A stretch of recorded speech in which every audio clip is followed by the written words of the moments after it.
Was it hard? Yes. But today, I don't know. Maybe I will break technique, who knows? Maybe I can't get 5. Before I do my set, what was I looking for? What was I looking for? Oh, there. Okay. Where do we start, bro? Equipment, drinks, pre-workout. Well, I gotta go make my drinks. And I want to put on my stuff before let me just put all this shit on. Belt, wrist wraps, bands, knee sleeves.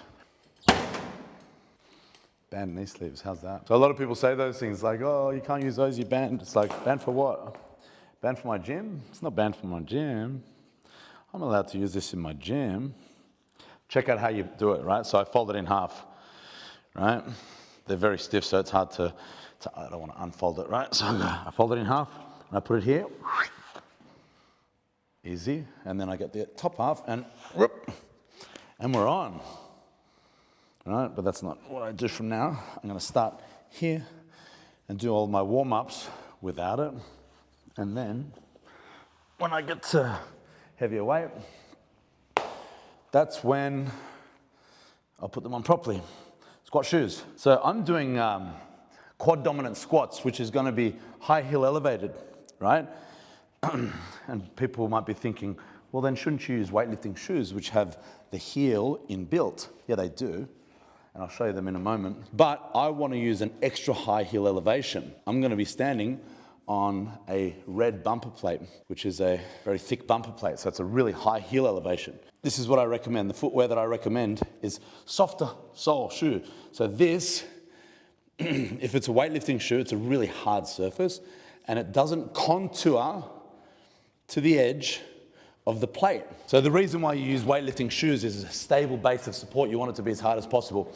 Now this is the trade-off with this heel elevation is, yeah, it's a reduction in stability because you're up on the balls of the feet. But it's a different focus now. So it's a trade-off. It's slightly less stable, but it's really emphasizing quads. So it's only a small loss of stability, but to make it more stable, that's why I use this shoe, which is a softer sole, so it contours to the edge. Do you know what I'm saying? If I use the weightlifting shoe, yeah, it's even harder to balance. Can you use like a running shoe? You can use a running shoe, but that's a little bit too thick, you know, so I'll use my regular sneaker. You can. I'd probably prefer you use a regular sneaker than a weightlifting shoe because this, it'll just squash in and you'll just sit it on the edge, right? That's better than a weightlifting shoe. I'll show you a weightlifting shoe. So these are my favorite weightlifting shoes. The Adidas, you know, Nike ones, there's lots of different brands. I just like the look of these, they're clean. But that on the edge, it's kind of like, see how it rocks around? Whereas this, it kind of grips, right? So that's why I like a little bit of cushion, not too much. That's why I like my boxing shoes. Not sponsored by anyone, of course. Even though I've got lots of Adidas. Good one Adidas. Let's get the pre-workout. I'll get a fresh bottle. So this is very hard to pour salt in this bottle. So I'll show you how I do it. We've got a kitchen. Yeah, we got a kitchen, pretty cool, huh? You know, it's pretty hard to put it in here, so this is me every day, right? I get my glass. Did I get this glass out? Did I just get this glass out? Or was that one that was sitting there? I got too much on my mind. Don't want to use someone's second-hand glass. 30. 40, 50. So, and this is about half a teaspoon of salt. So I normally have 1 teaspoon, you know, it's probably not even, that's 80 turns, right? So it's about half a teaspoon. I say 1 teaspoon per liter. You could do more. It's like, you know, if you went to the doctor, if you were dehydrated and you got put on one of those IV drips, they put you on a saline bag, which contains 1 liter of water and 9 grams of sodium. Like a teaspoon of salt is 5 grams of salt, which is probably about 4 grams of sodium. But if you have 9 grams of sodium from salt, it's not palatable. Like it just tastes like ocean water, which is gross, right? So when I put 1 teaspoon in a liter, it's really not even that much. So to get rehydrated, if you were to go to the doctor, they'd give you more sodium than this. But either way, this tastes okay. More salt than this doesn't taste amazing, And this is my pre, post, peri. This is my hydration. Pre, post, peri workout formula with my coffee, which I've already drank. You use like creatine, protein? Yeah, I use creatine, but that's not pre-workout. So my supplement stack is creatine. I do 1 heaped teaspoon a day, so that's probably about 7 grams. They say 5 grams, but you know, I'm 100 kilograms body weight, or 220 pounds for the Americans. 5 grams is not a lot. It's like the basic recommendation for me, or it's the basic recommendation for a 50 kilo person. So how does that work out? Do you know what I mean? So why is it that someone half my size is also recommended 5 grams? That doesn't make sense, right? So therefore, the recommendation is if you are a little bit bigger, you can take a little bit more. So for me, it's about, I don't know, 8 grams of creatine. So that's my everyday supplement stack, creatine. Protein powder, I don't consider that a supplement. I just consider that to be food.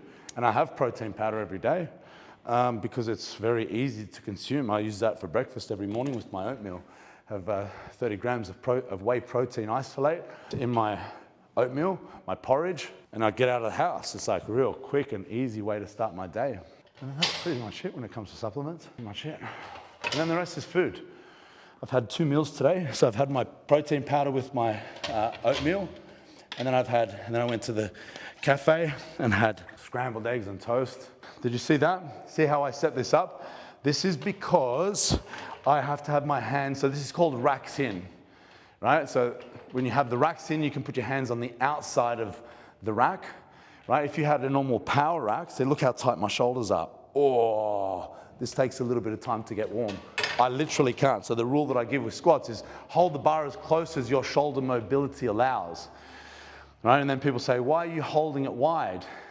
Because I don't have very mobile shoulders, and that's as close as my shoulder mobility allows, right?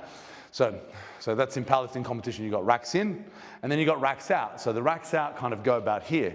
Right? So if you squat in a commercial gym and you're squatting out of a power rack, you've got no choice. So people with tight shoulders, they often say to me, I can't squat because I don't have the shoulder mobility. Well, if you had a rack like this and you're able to put the racks in, you would be able to position yourself in a way, racks in, and put your hands on the outside. And it's a game changer. So therefore, if you don't have access to something like this, then it's pretty tough. Find a gym that has racks that you can adjust. Now, check this out. So I mentioned it last time. A lot of people complain about the rack that I use, and I said, I love this. This is a weightlifter's rack.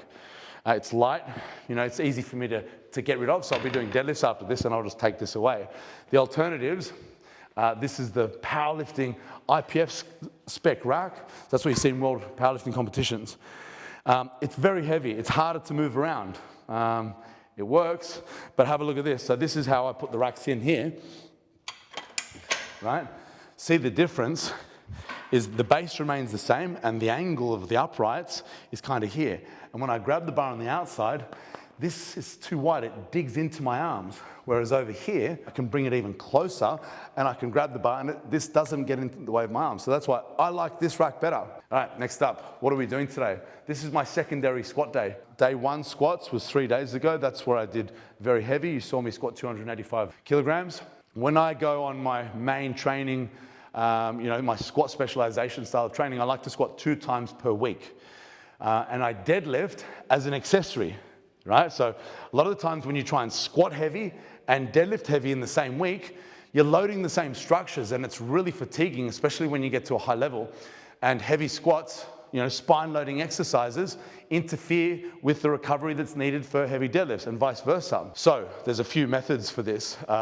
One is to go heavy squats and light deadlifts during the week, and then the next week you flip it. Heavy deadlifts and light squats. I learned that from my mentors, Eric and Ernie Lillibridge. Another alternative is to just squat 2 times per week. So this is what I actually prefer. Squat 2 times per week and then use deadlifts just as an accessory exercise. So I'll be doing stiff-legged deadlifts after this.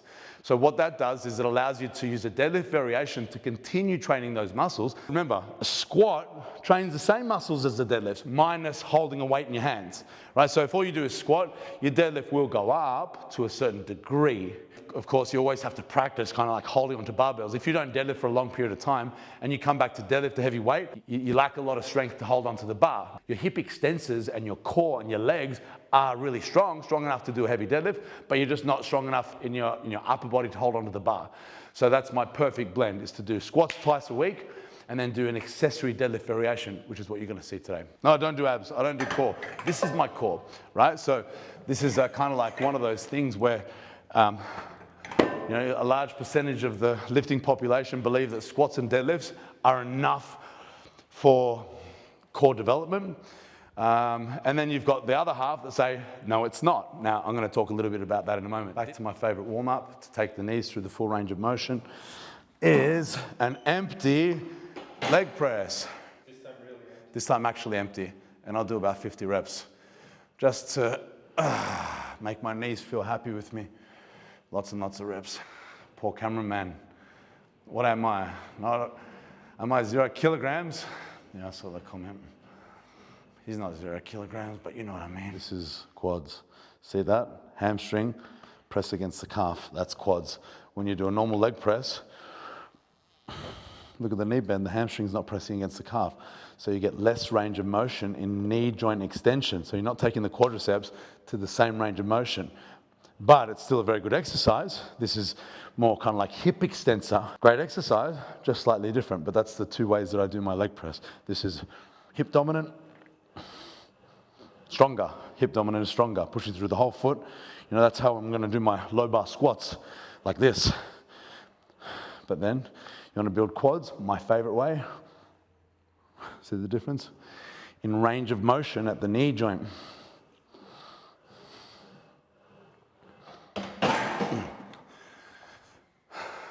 Keep adding a few plates up until I get to 3 plates each side, and then I'm going to start doing high bar squats. This is my warm-up. Every time even when I do a deadlift day, so of course I told you my whole rule with deadlifts, and that's not today, but either way, if I was to do a deadlift day, I do the same warm-up, right? Leg press, I love it. Like, there's lots of ways of warming up, but this way, it's easy. I get to lay down, chill out, and just not really think about it, but I know that I'm doing the right thing. Not much rest, however long it takes to put the plate on. I get up and just leisurely do that for all of my warm-up sets. I don't time the rest. If you were to time it, it'd be like 1 to 2 minutes. So instead of getting the timer out, I just leisurely get up, put a plate on, walk around, put another plate on. Yeah, for this, it's about 20 reps. The first set, I don't know how many I did, about 50, I didn't count. But then when we go slightly heavier,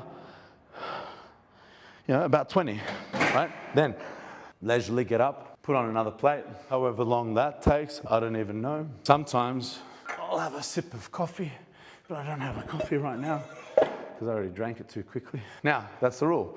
Now that it's heavier weight, I'll do less reps. Got 2 plates, now I'll do 10 reps. Did you see my post on my Instagram? If you didn't, that means you're not following me. Go and follow Australian Strength Coach. Thank you. I spoke about how you breathe for a squat, how you're standing with a squat. It's imagining you're standing in a pool with the water neck high. You can't breathe under the water, so you breathe in, and you breathe out once your head is above water. So different rules with a leg press. So the reason why you hold your breath for a squat is that's part of the brace. Not the only part, but it's one of the many parts of bracing. Your core is intra-abdominal pressure. It's a Valsalva maneuver, filling your body up with air so that you can have a strong brace to support your spine. Okay, those are the key words, to support your spine. Now, do I need to support my spine in the leg press? Look at what I'm laying on. That's supporting my spine. This is not a spine loading exercise. Therefore, what I like to do is exhale on the way down. So I've got a full belly of air now, and then exhale. So I've exhaled here. That's going to allow me to get more degrees of hip flexion. So to take it through an even longer range of motion. When I breathe in, right, so my ribs flare, but also my tail arches slightly, right? So when your tail arches, you lose a few degrees of hip joint flexion, okay? I don't want to lose hip joint flexion. When I exhale, my tail doesn't arch. I maintain a neutral pelvis position, which allows more degrees of hip joint flexion, which allows a deeper range of motion for your leg press. That's a hack. Try it next time you leg press. Don't have a full belly of air here. Breathe out when you're at the bottom if you want a little bit more range of motion.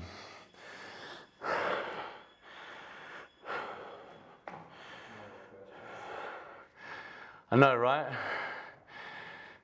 I don't get time to breathe. That's okay, bro. That's okay, because we're going to give value. Instead of watching me breathe, you can just listen to me giving you tips. They're usually, but not here. Do you know what I mean? You just have to watch and go, oh, I wonder how long that guy took to learn all that stuff. Only 20 years or whatever it is, but I get to learn it all now and I don't have to pay. Good on. Last set. Breathe out. Breathe in, breathe out. Breathe in, breathe out. Breathe in, breathe out.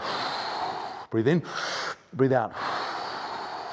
Breathe in, and my knees are warm. Now I'm going to do my first sets under the squat bar. So what are we doing? What are we doing, you may ask? This is my accessory day, my favorite accessory to complement my low bar squat. So low bar squat is, you know, hip dominant, right? It's a lot of hip extensors, but it doesn't train much quads. So if all you do is low bar squats and really maximize your hips, you're not building much quadriceps. Some people don't know what is a low bar or high bar squat. Oh yeah, so low bar squat, I'm placing the barbell on my rear delts.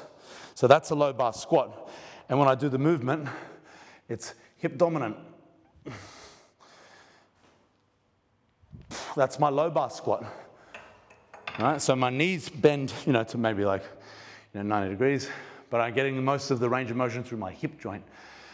Whereas the high bar squat, the way I'm going to do it now, is placing the bar on my upper trapezius. So it's about 2 inches higher. This isn't just a normal high bar squat. This is a heel elevated high bar squat. You could call it a stiletto squat or a cyclist squat. Okay, and I pause at the bottom to really accentuate that position. Spend time at the bottom to give you confidence at the bottom. That's the hardest part of the movement. And what I'm doing is really like taking momentum out of it and really increasing the demand on the strength of my quadriceps. So which one's better or worse? High bar squat is better for weightlifters. If it was performance-based, weightlifters need to be upright when they catch a heavy snatch or a clean and jerk, right? So low bar squat forces you to tip forward more. But low bar squat, because you're tipping forward more, it allows you to use your back and your hips, which allows you to lift a heavier weight. So in powerlifting competition, that's what you're going to see most of, is a low bar squat, because the goal isn't to be upright in a powerlifting competition. The goal is to get the crease of your hips below the top of your knees. Okay, let's do a few warm-up sets on this. I'll have a drink first. Salty water. What weight are we doing today? 180 kilograms for 2 sets of 5 repetitions.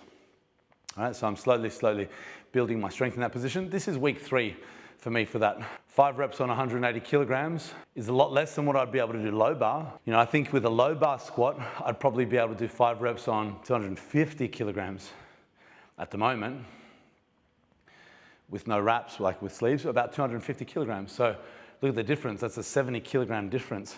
Well, 5 on 180, it's a very different position. The goal isn't to shift the heaviest loads. The goal is to build quads, right? And strengthen the muscles that I'm neglecting with my main movement. With powerlifters, they do heaps of work on hip extensors. So I'll be doing that as well with my stiff-legged deadlifts today. So much work with the hip extensors in the back and all those things. To need to go and do way more accessories on those muscles? No, you want to do accessories and supplementary lifts on the muscles that you're neglecting with those big main movements. Powerlifters have really strong posterior chains. So if you look at the leg development difference between a powerlifter and a weightlifter, weightlifters proportionally have much bigger quads than a powerlifter. And a powerlifter has much bigger core and much stronger back than a weightlifter. Don't get upset if you're a weightlifter. I'm not saying you don't have a strong back. Weightlifters have very strong backs. Just like powerlifters have very strong legs. They do. I'm talking about proportionately. There's more demand on the sport of powerlifting to have a strong posterior chain than it is to have strong quadriceps. Either way, having strong quads does help. And this is my favorite squat pattern to allow you to build big quads. So some people say squats are bad for quads. I'll tell you something about those people. They just don't know how to position themselves to build quadriceps in a squat. They're bad people. Nah, they're not bad. They just don't know. They just don't know. So if you want to build quads, look no further than the stiletto squat. Okay, what's the goal with the stiletto squat? Full knee bend. How do you know it's full? I can't go lower because my hamstring and calf are pressing together at the bottom, right? The next thing you want to do is be upright. So don't lean forward. You want to be upright. And that's why, if you have a look at the difference when I get off the... I don't have the balance to be as upright. So I have to use more hips when I come off the heel elevation. So this allows me to hit that rock bottom position and really focus on quads. Okay, let's add weight. Slowly, slowly. I'm gonna go 20 kilogram jumps. So I'm gonna go, this is 40, then I go 60, then 80, then 100, 120, 140, 160, and then top set 180. So I don't know how many reps I just did on empty. Bar, I don't know, I just did 2 sets of whatever it was I was talking. But then as I go a little bit heavier, I don't know, maybe I'll do 6 reps of this. And then when I go a little bit heavier, I'll go 4 reps, 2 reps, then 1, 1, 1, 1, 1, up until my top set of 180. Yeah, so no, it's not a waste of energy. You know, people say, that's so many warm-ups, it's a waste of energy. No, I believe it's stimulating, right? Check this out, I'm gonna put these on to make my knees just feel comfortable. Winter is coming, right? So keep them warm. Same with the belt. Check out this belt. It's on the lowest. So I've got a lot of levers. Check this out. This is the Pioneer cut lever, right? So you got each increment is kind of like very, you know, it's like a centimeter apart, right? So this is how I start my sessions, on the lowest tightness. So it's pretty loose. And then when I get to the top weight, I'll be on the tightest. You get it? So why do I use I don't have to use a belt for this weight. The way you brace with a belt is slightly different to the way you brace without a belt. This is my advice to a lot of people, is when I'm using equipment for the day, I warm up with the equipment that I'm going to be using to train the technique that I'm going to be using. But then I also do, of course, unbelted work, because a lot of people say, you know, you're going to weaken that position because you're going to be accustomed to using a belt for everything. No, I do a lot of unbelted work.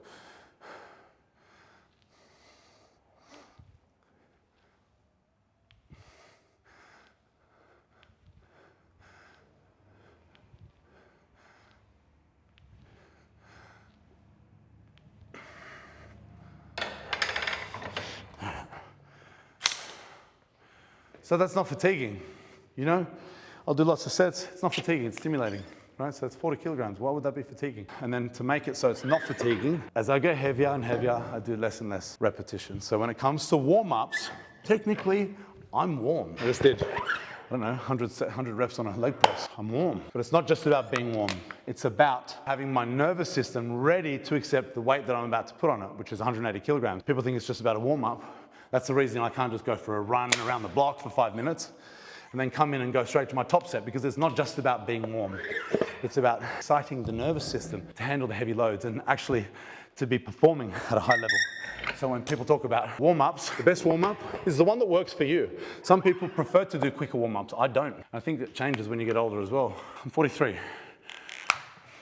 When I was 23, my knees liked me a little bit more and nothing hurt. But now, it's not that it hurt, it doesn't hurt, it's just like, oh, I just don't feel springy and bouncy like they used to.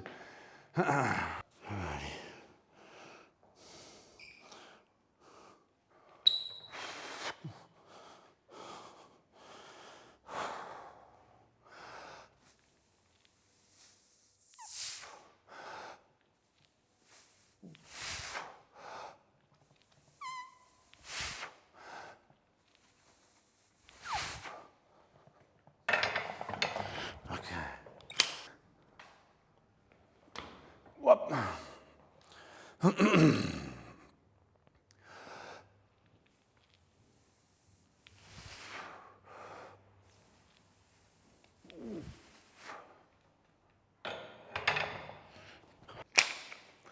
Next up, 100. I'll just do singles from here. Let's talk about some of the technical cues that I use to help me lift more weight. You know, when I was starting off with squats, it's just about you put the barbell on your back and you go down and push as hard as you can. But there's a lot more to it than that, such as bracing your upper body. So the techniques that I'm going to teach you to brace your upper body is going to make it so this is not the limiting factor. So a lot of the times you see people, especially beginners, when they're missing reps on their squat, they're kind of like breaking their core. It's like, oh, their back's round, their legs can push it up, but their core can't hold it because they don't know how to brace their core. I'm going to teach you how to brace your core. And your legs can be the limiting factor of the movement, which is what you want when you're thinking about muscle building exercises or hypertrophy exercises, right? So what's a good exercise to build quads? The target muscle must be the limiting factor of the movement, or in other words, the reason why you failed the set is because the muscle that you're targeting can't push any harder, right? So like, for example, a front squat. What's the limiting factor in a front squat? You're probably gonna see like people failing in the upper body, right? So upper back strength is typically the limiting factor in most people's front squats. That's why a lot of bodybuilders nowadays are saying machines are better than free weights, because when you're in a machine, like a leg press, your body's locked in. My upper body's not gonna be the limiting factor. It's the muscles that I'm targeting, like my leg's ability to push.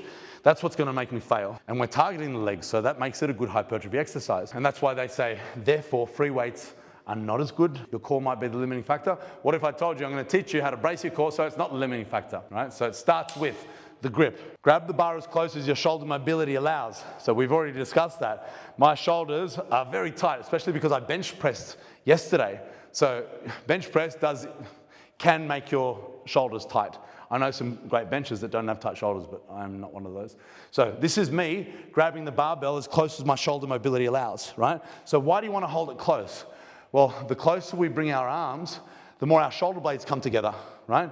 So bringing our shoulder blades together, so do it at home. Squeeze your shoulder blades together as much as you can and try and round your upper back while that happens. It doesn't happen. So I'm bending forward, but that's below where my shoulder blades are. That's the part that it's bending, right? So my upper back. So when you're rounding your upper back, so when you're protracting your shoulders or using a wide grip and you're not using those middle back muscles, you can break at the upper back. Right? So how do we avoid that? Start with hands as close as shoulder mobility allows. But it's not just that. I'm going to show you the next thing, right? So with a close grip, imagine I have a close grip. Of course I don't, but imagine this is you who does, right? So close grip. The next thing is elbows back and down, right? So elbows back is another cue to bring our shoulder blades together. The muscles that we use to bring our shoulder blades together is the rhomboids and the middle trapezius, right? So elbows back is mid-back. Then the next cue is elbows down, right? So it's not one without the other. Don't just go elbows down because then we don't have the elbows back. And don't just go elbows back because then we don't have the elbows down. Elbows down is lat. The lats attached to the top of the pelvis. Front of the arm comes underneath and goes to the top of the pelvis. And it's the strongest muscle to stabilize your lower back. So if you're folding at the lower back, it's because your lats aren't on. So that's how you turn your lats on, is elbows down. Now here's the next thing you need to think. There's many ways of saying that. So elbows down, armpits towards the pelvis, or increase the distance between your shoulders and your ears, right? So when you see people with the elbows back too much and they're shrugging their shoulders, your lats aren't on. Your lats are responsible for dropping your shoulder girdle. So elevating your shoulder girdle is upper traps. You can't elevate and depress at the same time. It's one or the other, right? So elbows back, shoulders down, and hands close to shoulder mobility allows. That's the best cues that you have to make sure that your upper body is rigid and braced. And then you combine that with the breath hold. Okay, hands close, upper trapezius, right? Elbows back and down. Okay, so that's really strong position from my upper back, and I'm going to maintain that position from start to finish. Big breath to brace. Exhale. I'll do one more rep. So my brace, I take a big breath in through my belly, and I feel the belt, like I push my guts against that belt. Okay, see how I'm moving the belt? Watch this. No more moving of that belt, right?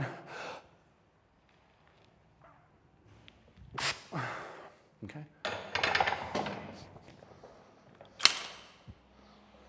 You know, a lot of weightlifting circuits, like competent lifters, know how to dump the bar if they need to.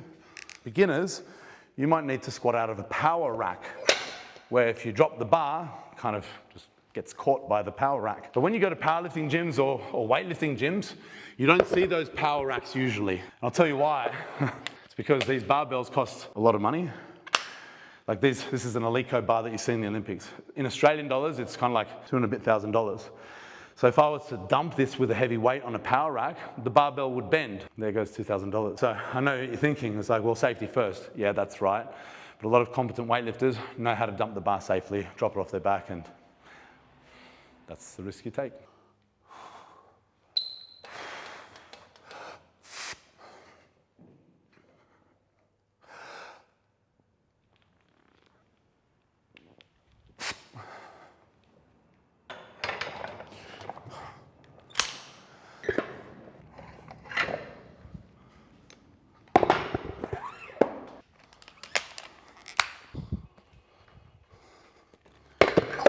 These knee sleeves, since I showed you them on Monday, they got banned by the IPF, didn't they? So it's like, what are my thoughts on that? Should I stop using them? It's like, why? They're comfortable for me. Do they add a little bit more than the SBDs? Yeah, they do a little bit, but I promise you, it'll only be a matter of time. Like if let's say I did want to compete, I'll just take these off and I'll squat in my SBDs, and it'll take like a few sessions to customize myself again, and then I'll be back to normal.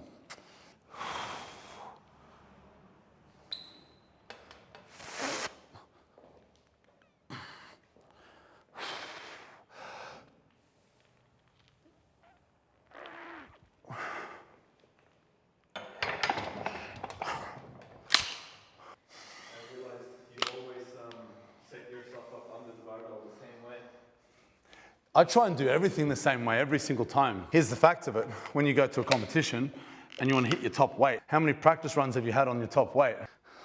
Probably not many. A lot of times you go in competition to do a PB, a personal best, right? So sometimes you go in and you've had 0 attempts at that weight in your life and you're going for it for the first time. So therefore, how do you get practice at something you've never done before? You know what I mean?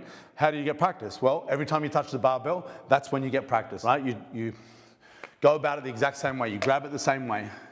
You unrack it the same way. You take the same steps out. You look in the same position.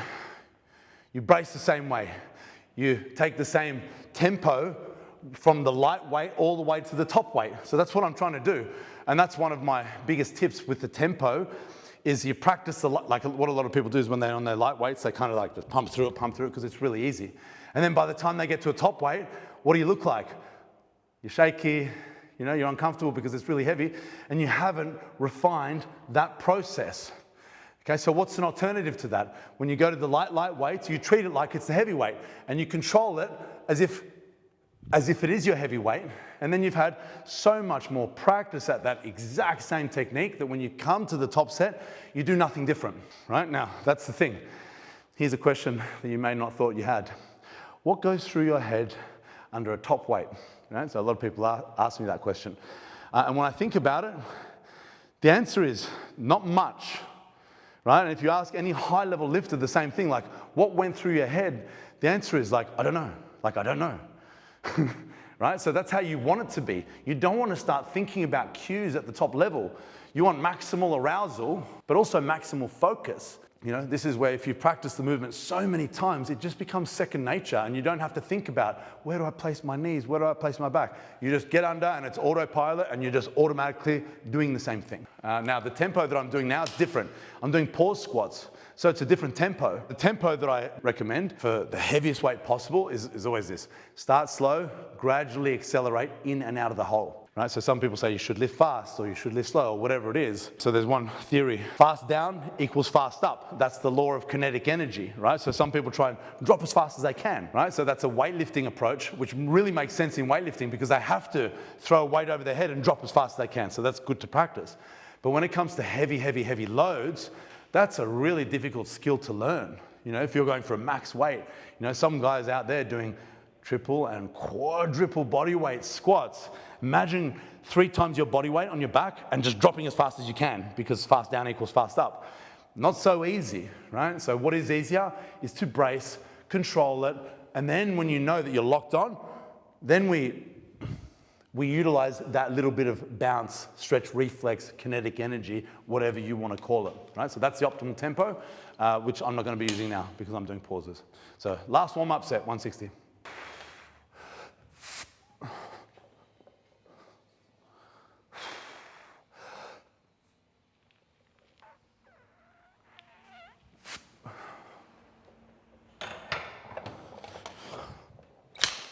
I'm not recording myself. I should. It would have been nice to see that. However, I'm not lifting that heavy today. Right? So this is like literally 105 kilograms lighter than what I did on Monday. Different technique, it's harder and all that stuff, but it's not that heavy. Right? So I kind of know it's moving well. I can see it, and it's not that hard. Yeah, I still think 180 kilograms next. It's going to be hard. Like 5 reps, that's going to be hard. 3 weeks ago, I did 3 reps of it. And, the 4th rep, I was kind of tipping forward. I was breaking down technique a little bit. But today, I don't know. Maybe I will break technique. Who knows? Maybe I can't get 5. I think I can, but maybe I can't.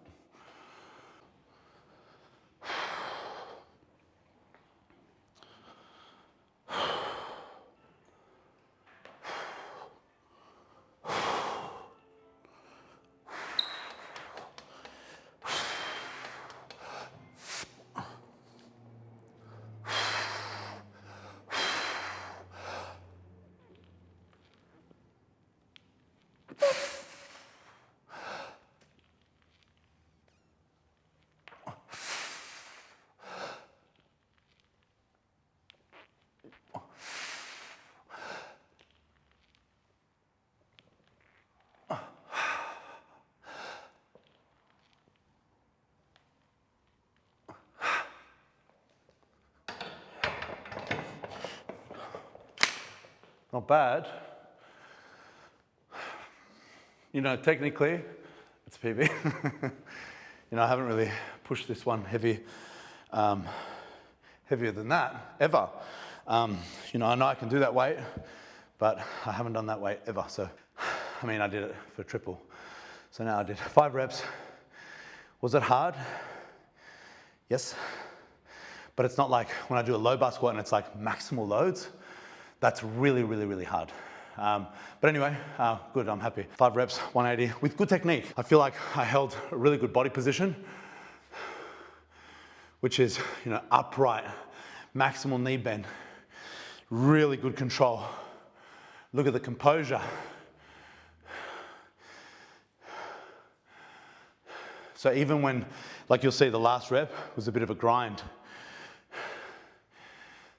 But it's interesting because how you feel is a lie. A lot of times, like, it feels really hard, but then I come back and I have a look at the video, and it's like, oh, that looked better than what it felt.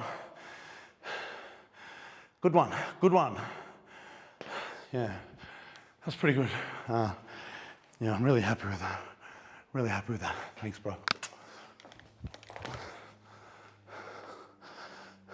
Thanks. Oh, thanks, you too. Got to be congratulated by somebody. Lifting's a lonely sport, you know. Lifting's a lonely sport. Anyway, one more set. How many minutes rest? I'm going to give myself for this 6 to 8 minutes. So I say 6 to 8 minutes so it doesn't sound as embarrassing. That it's like, maybe it's 6, but no, it won't be 6, it'll be 8. When I do max squats, like that was pretty close to the limit. That was like an RPE 9. It takes me a long time to recover. I could probably do it in 6, but I could also do it in 8, and there's no rush. So I'm only doing 2 sets of 8, and then after that, we're going to do some stiff-legged deadlifts. What do you do in your rest? So this is what you do in your rest.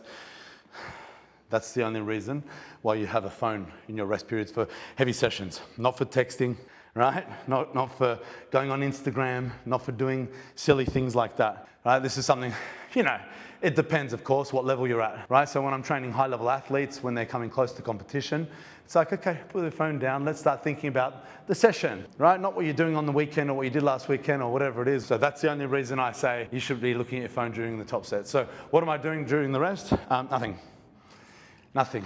I'm relaxing, right? I'll tell you another thing that I'm not doing is psyching myself up, because that's fatiguing. That's what I used to do. In my early days of getting strong, it's like, oh, you know, you got to be really switched on and psyched up, and we used to slap each other's backs and all of those things. That's really fatiguing. So maybe it's good if you're going for, you know, a comp lift or a really big PB in the gym. Okay, fine. But if you do that over and over and over again, damn, that's fatiguing. So I don't know the exact hormones. Is it cortisol? Is it adrenaline? I don't know. It's all that stuff that gives you really a lot of energy temporarily, but it also costs a lot of energy, right? So that's why my advice to people in between their top sets, sit down, relax, drop your heart rate, stay focused, but not psyched up. Did you notice that my timer's not on? Here's your hack for the timer. You go to the set that you recorded, and that was at 1 o'clock p.m. and it's now 1:05. So I know I've got 3 more minutes rest. See there, that's the time that was recorded, and that's the time today. See that?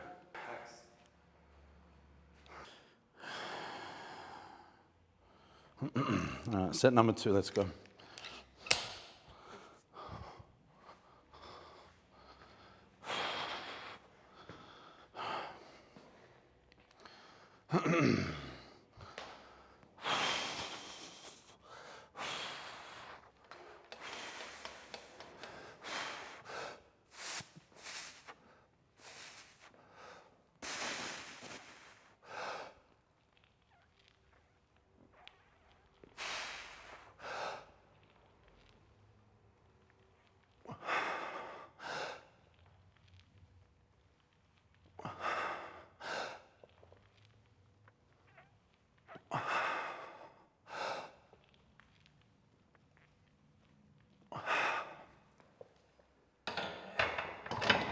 All right, good work.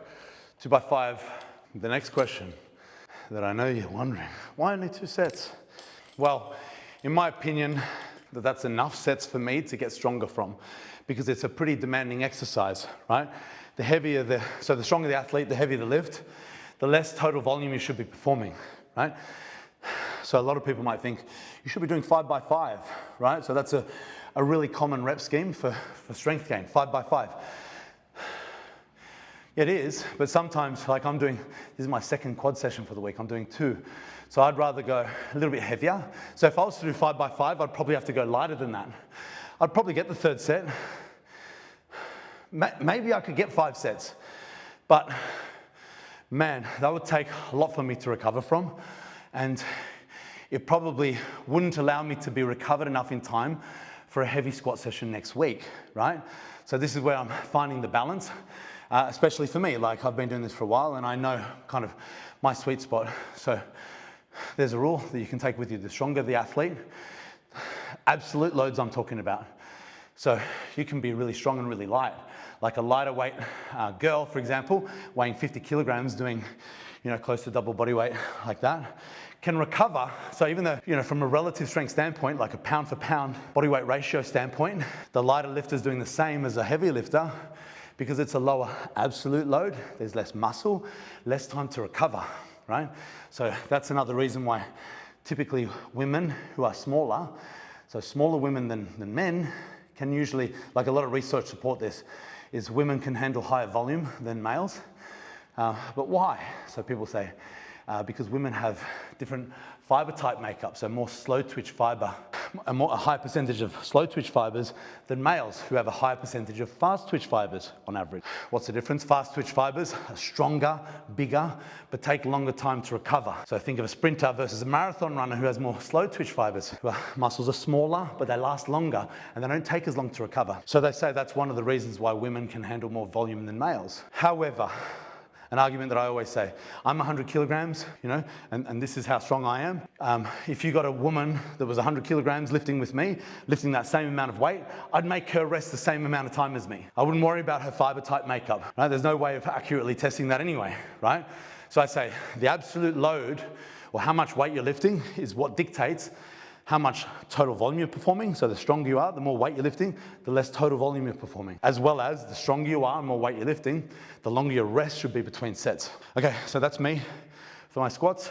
Now it's time for deadlifts. Let's go. Before I do my set, what was I looking for? Oh, there.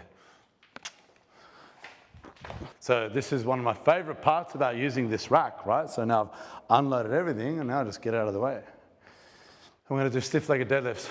So a lot of the times it's hard to deadlift after your squat, because especially after a quad dominant squat like that, that's going to make my quadriceps fatigued, which will reduce my leg drive.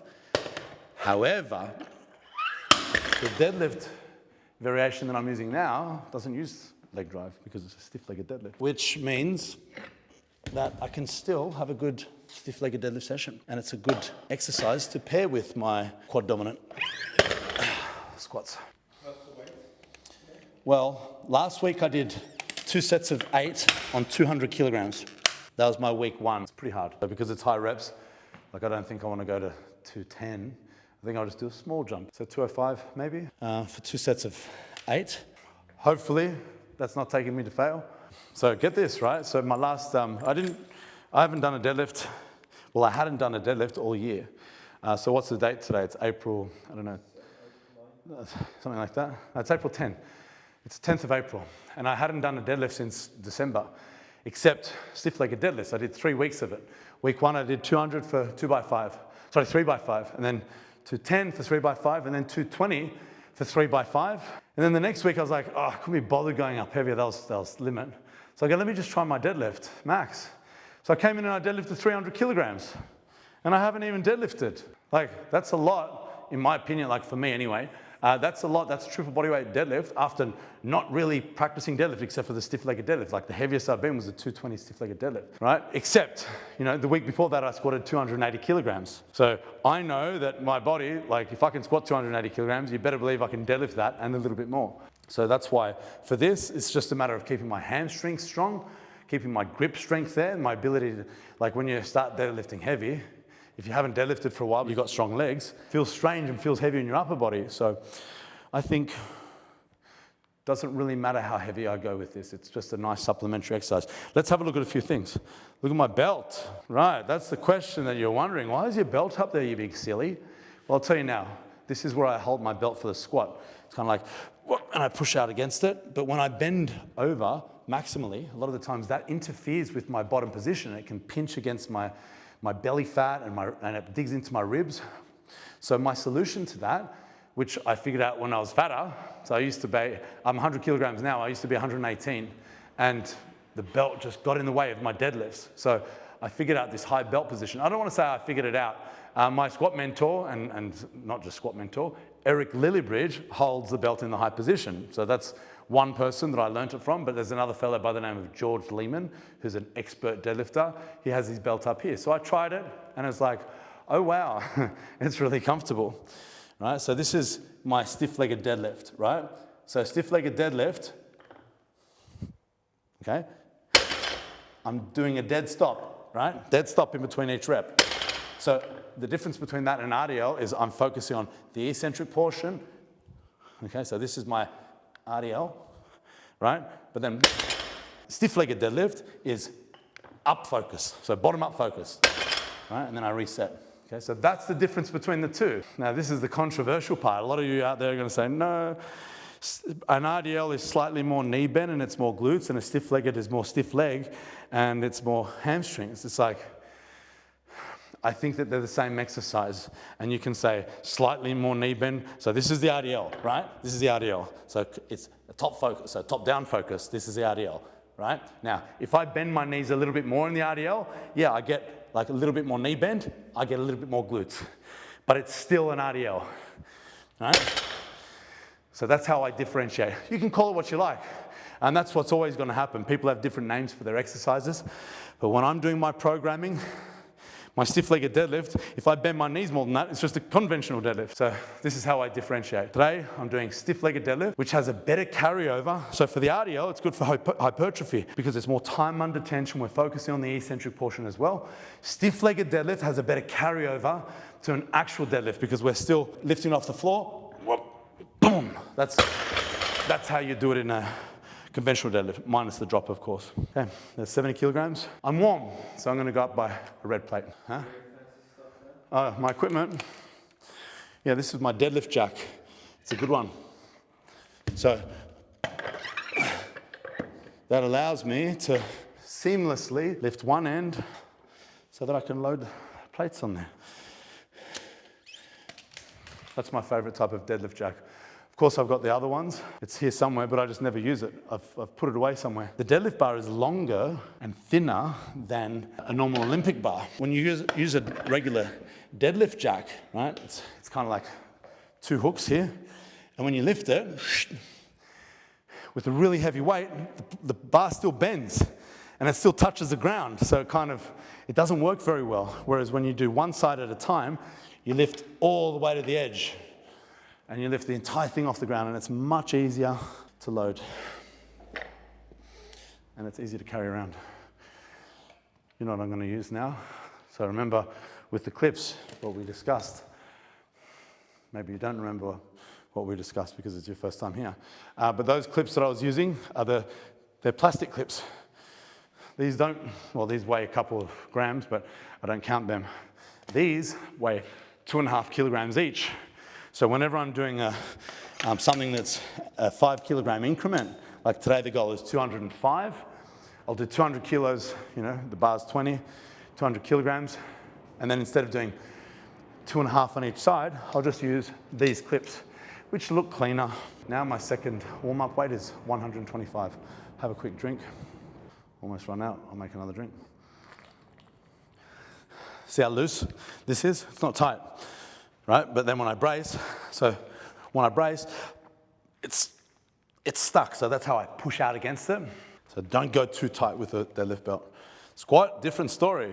I go a little bit tighter for the squat, but for the deadlift, I like to push out a little bit more.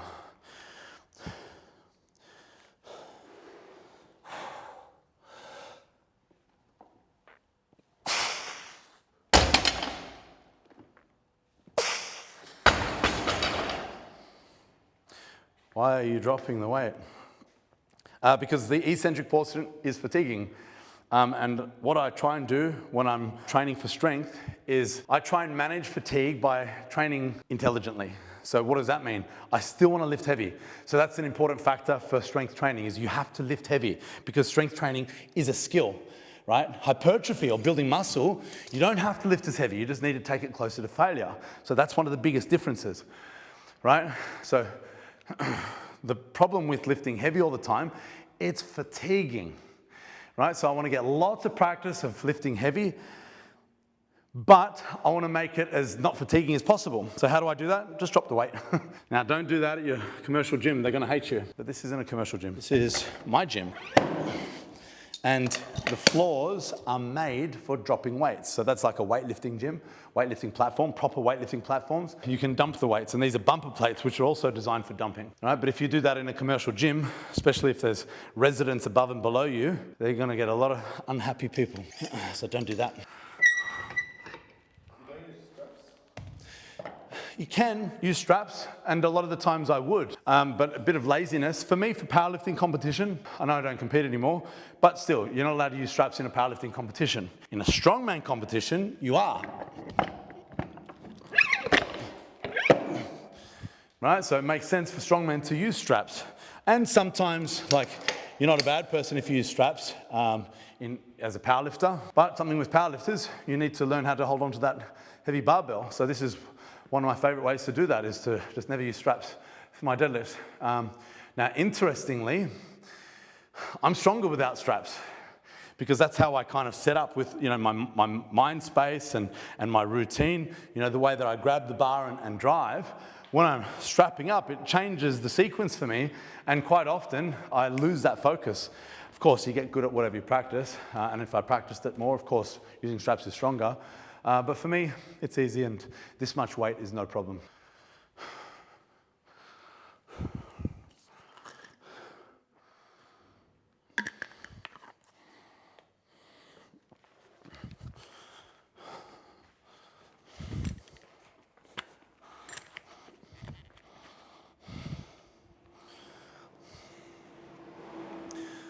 Feet straight and hip width. Don't go too wide, because if you go too wide, you have to put your arms on the outside of that. The wider the grip, the more you have to travel. I don't want to do that. So hip width and arms ideally straight down, but they have to go on the outside of your legs, right? And I want to keep that weight in line with my midfoot. So if it's too far forward, that's inefficient, that's weak. And also, if the bar drifts forward, it means your lats aren't on. Your lats are responsible for pulling your shoulders down, right? So that's why you see a lot of people, most world records you see, their shins are bleeding because they are doing the right thing and engaging their lats and keeping that bar close to their midline so that it doesn't drift away, right?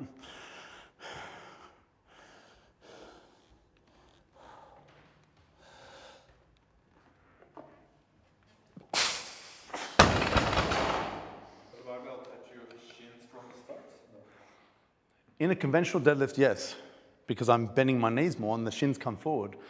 But in this lift, actually, they don't touch my shins at all, because I straighten my legs and my shins are back the whole time. But when I'm doing a conventional deadlift, yeah, they're gently touching my shins are gently touching the bar for a conventional deadlift. But a stiff-legged deadlift and a Romanian deadlift, typically they don't.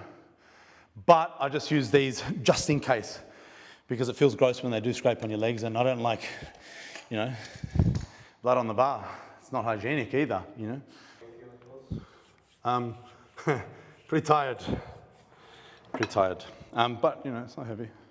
Like, it's hard. It's always hard, you know what I mean? But I'm not like, because this is my secondary day, I'm using lighter weights. Still hard, but I know I can do it. All right, last warm up, 185. Okay.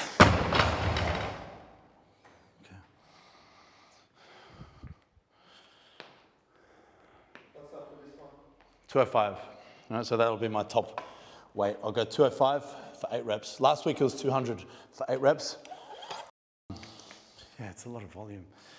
It's very demanding. So here's the difference between a stiff-legged deadlift and a conventional deadlift. So the way that I do a conventional deadlift, I bend my knees more and I get more legs. I get more quads. The more you bend your knees, the more you use your quads and the less you use your hamstrings. Now, conversely, what I'm doing is the less you bend your knees, the less you use your quads, the more you use your hamstrings. So this is very demanding on the hamstrings, which is excellent. Great hamstring developer. Great hamstring developer, one of my favorites. It's not a complete hamstring developer though. Hamstrings have 4 heads, right? Semimembranosus, semitendinosus, and then the biceps, which is the short head and the long head. Now, of those, the short head does not cross the hip joint. So when you do, this is a hip extension exercise. So if all you do is hip extension exercises like this, you are not training the short head of the biceps femoris, right? So how do we fix that? You include knee flexion isolation exercises. What's a knee flexion isolation exercise? Hamstring curl, which I did on day 1. You know, as you get more experience, you've got to learn how to stay more disciplined. So that's something I'm looking at with my squats. I'll tell you what would have been easy for my squats. If you saw the last reps, it was slow, a bit grindy. It would have been faster if I went, let my hips come up, and I would have moved a lot faster on the way up. But instead, I stayed disciplined, and I stayed upright so that I could use my quads. Same goes here, right? Maintaining neutral. So when I do a conventional deadlift, I'm not really neutral. My spine's not that neutral. It's rigid. My focus is to be as rigid as possible, but it's kind of like a little bit rounded. So that's my conventional deadlift. But because it's a stiff-legged deadlift, and the same rule applies for Romanian deadlifts, I want to maintain neutral, right? So I don't want that to happen. It starts getting hard. That is kind of what happens. Like your back starts to round a little bit. It's not that bad. You know, I don't think it's dangerous for your back for that to happen. I think it's fine. Unless, of course, you're like a fishing rod and you're bending in half like that. That's not what you're going to see. You're going to see, you know, like a little bit of fighting. Totally fine, but the more disciplined you are, the more rigid, like it'll be harder, but it's like that's what the fight is going to be, to maintain a neutral spine from start to finish. So that I'm hitting my target muscles, which is glutes and hamstrings, right? The more I round my back, the more I hit my back, which is not bad. Like, I want a strong back, but I'm doing enough back work. I'm doing easily enough back work. The focus of this, of course, it's good for strengthening your back, but my main focus is rigid hip extension. Maintain position and hold position so that I can use my hamstrings and glutes to do the main work. So we're going to go now, put on a bit of chalk. I haven't used chalk. I mean, I don't really need, like it's not hugely heavy for me, for my hands, but still, I like a bit of chalk. Kind of makes it so I don't really have to think about it.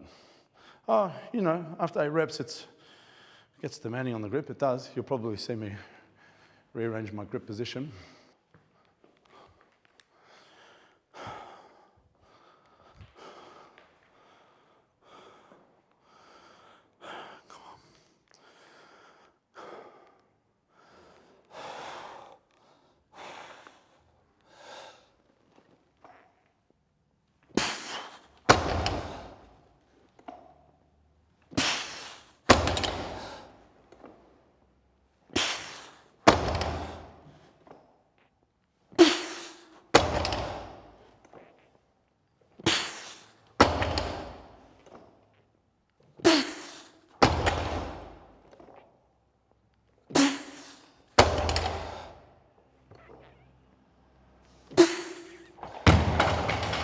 All right.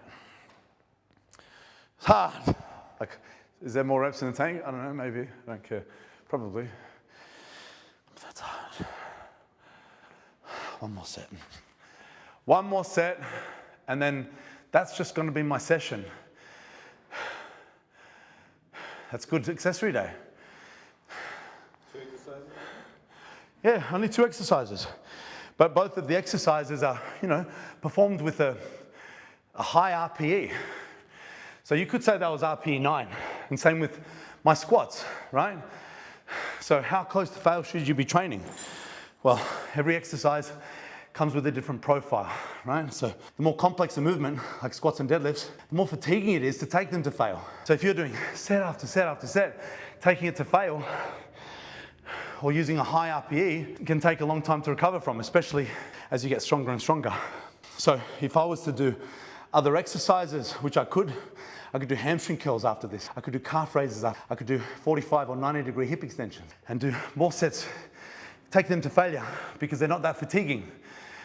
But when I'm doing these complex movements and I'm using, high intensity or high level of effort, I'll call that an RPE 9. I don't know if that's accurate, like maybe it was RPE 8. Like I probably had 2 more reps in the tank if I really tried, but the technique would have been ugly. Anyway, whatever, call it whatever you want. That was hard, so that's why. 2 sets of that, plenty. Same with my squats. 2 sets of big squats, 2 sets of big deadlifts. It's a good workout. It's a secondary squat day. So then I'll come in, so if I keep on going hard and keep doing more sets, it'll make it hard, like on Monday. So what's today? Today Thursday? Today Thursday. Friday, Saturday, Sunday, and then Monday. So I'll have 3 days rest. And then on the 4th day, I'll try and hit a heavy squat. If I go too hard today, maybe it'll interfere with my ability to squat heavy on Monday.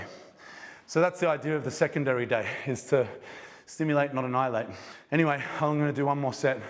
But that was a great session. If you liked what you saw, follow along for the next session because there's just going to be plenty of this, and I'm trying to provide you guys as much value as possible. Copy my stuff, it's yours. If you like my techniques, use it. If you don't know who I am, I've coached some of the strongest athletes in the world, including the strongest man in the world, Hafthor Bjornsson. And I coached him to deadlift 501 kilograms conventional. So I know I'm going to get the Eddie fans in there saying whatever it is. Good, he deadlifted 501 kilograms. He holds the world record. Put comments in. It's good for my algorithm. But anyway, that's who I've coached. And these are the techniques. This is how I train to coach those people, amongst many others. And I'm pretty strong myself. So if you like my methods, they're yours. You're welcome. It took me many years of study, many years of training hard, many years of working with so many coaches and athletes and academics to learn all of this stuff so that you don't have to. You can just learn it from me. It's yours. You're welcome. I ask you for nothing in return, except for show me some love. Subscribe, like, comment, and I'll see you next time.